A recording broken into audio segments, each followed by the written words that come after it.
Hunger. This is something that Americans from all walks of life struggle with every single day, whether the breadwinner of a family or a normal college student. We're Baguette, and we're looking to help alleviate food insecurity in our country through software. Over 10% of American households are considered food insecure. One of the primary ways of addressing this in our country is through relying on food pantries and food banks. 53 million Americans rely on those to get additional nutritional support. Now, these numbers are very cut and dry, but these are real people. There's people in this room who potentially have relied on pantries before or know other people who do. Caesar and I are two such people. For the last 3 semesters, we frequent the CSUF food pantry once a week to meet our dietary needs. Without it, there definitely would have been meals missed throughout the course of a school day. Now, this environment, if I can describe further, works in the manner such that, like a food bank, acts as a wholesale distributor. You typically don't go to a food bank to get food, you go to a food pantry. So the food bank sends food out to food pantries.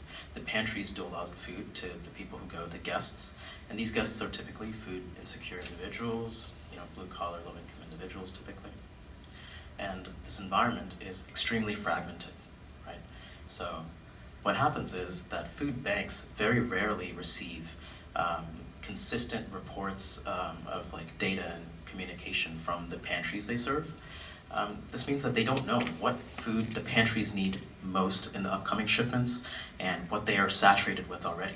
So a certain pantry might have a lot of dried beans, but what they really need, the clientele that go there on that specific week, is like food, milk and eggs, and those milk and eggs might be another pantry rotting away because they have too much of that. So these sorts of inefficiencies are some of the things we're looking to address. Among other things, users often don't have consistent information about the pantries in their neighborhoods. They're not able to book appointments easily. And they're sometimes not even able to take the food they want when they're going home. They're given prepackaged bags of food. To be able to choose what you want to take home is known as a client choice model. This means that you need sufficient capable software to allocate for inventory updates and appointment managing. And these are all sorts of things that are creating these inconsistencies on every level of the system. We're looking to tie that together. So allow me to present to you our application, Baguette. So what Baguette does, on the far right you see what food banks would see, in the middle, food pantries, and on the far left, people, so the guests going to pantries. Food banks would be receiving consistent reports from the pantries in their networks.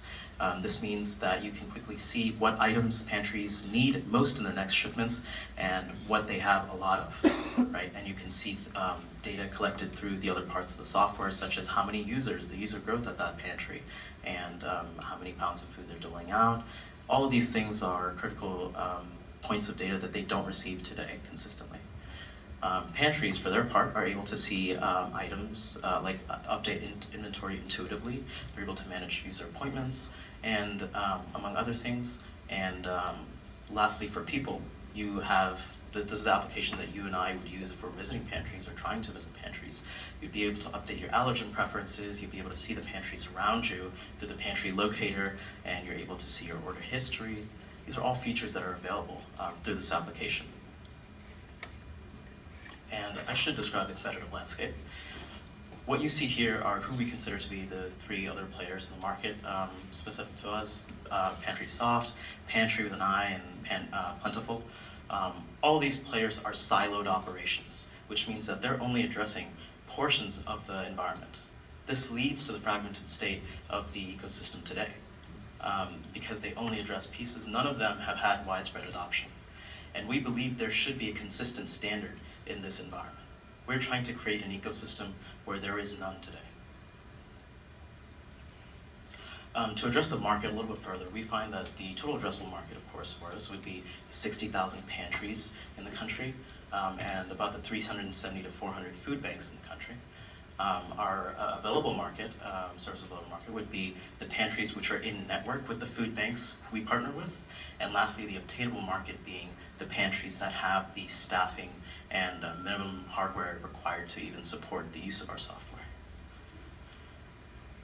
So to drive adoption, we are, again, trying to drive this model through food banks down into pantries. So we believe our food banks will be the ones pushing software down into food pantries, their associated food pantries, and we'd be providing support to both parties through guided instructional videos, technical support, and on-demand customer service.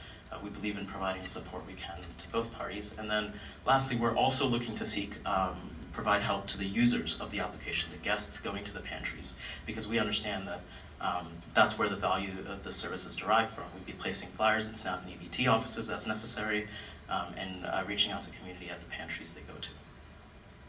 Now, our business model, follows a software as a service model. This means that we will be selling our software for about $65 per pantry per month to the food banks. But it doesn't start that way. We actually offer a trial run of our software to the banks. For the first 3 months, we'll be providing 15 pantry licenses. And this allows them to see the value that our software provides to their business, get used to it, and this is where we'll be intensively providing support to get them accustomed to it. Obviously, financially independent pantries such as university pantries and high school, college pantries will be marketing and selling to directly as well. And the food bank's access to this side of the platform is going to be free. And we have estimated that our expenditure for year one totals about $462,000. And being a software as a service model, the majority of this is in development and infrastructure costs, and the infrastructure has things such as hosting our database server on the cloud and like API calls. And then we've calculated that 16 months in, we will have breaking even after doing $555,000 in sales.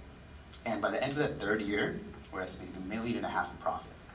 And all of this growth is derived from that closely intertwined relationship between food banks, food pantries, and we're estimating that by the end of that third year, we have 15,000 food pantries in network and 200 food banks. And of course, most important, the team behind this product, Caesar and myself, Alan, another member, all of us are computer science students at Cal State Fullerton, and we firsthand experienced the inefficiencies that are present in this pantry bank ecosystem. And that led us on the path of developing this product, and along the way, we won first place at the Engineering Social Justice Competition at Cal State Fullerton. We then won first place at the Student Research Day at Cal State Fullerton, and that led us here today to Sunstone. And we're seeking $275,000 on a SAFE, and we believe that we're able to help alleviate food insecurity in our communities with your help. Thank you.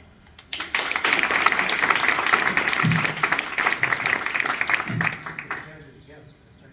I was just curious, when did you start on this and where are you in the process? Right, so we have created a prototype, but we haven't, development will finish by around December this year, according to the way our sprints are planned.